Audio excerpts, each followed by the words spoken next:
Did I scare you? Just a little bit, maybe? This is an unusual way to start our sermon recap video off of Easter Sunday. I mean, we had just an incredible Sunday, baptizing people, talking about the resurrection.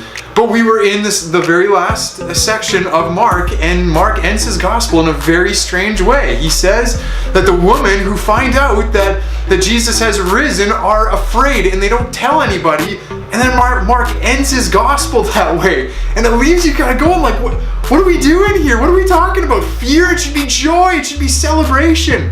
So on Sunday, I talked about why fear is a reasonable and legitimate expression in response to the resurrection. We talked about how the resurrection was so incredibly unexpected, similar to all of a sudden the light coming on and somebody yelling at you.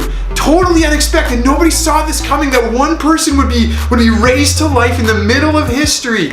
We talked about how it wasn't just unexpected, it was like a whole new order of existence breaking into the present, that the future was coming into the present, and when a change that massive takes place, you're gonna feel some fear. But most of all, third, I said the reason they were afraid is because of the experience of the power of God.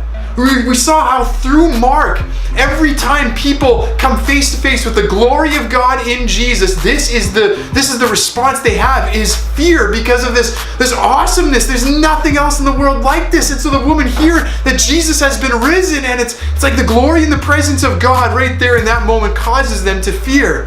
But we talked about how fear cannot be the final response. It wasn't for these women, otherwise we wouldn't have known what they experienced. Eventually they told people, and we know that the disciples went to Galilee and they encountered Jesus. They met the risen Jesus there. And so we talked about how the response to this needs to be to tell people and to follow Jesus where he goes.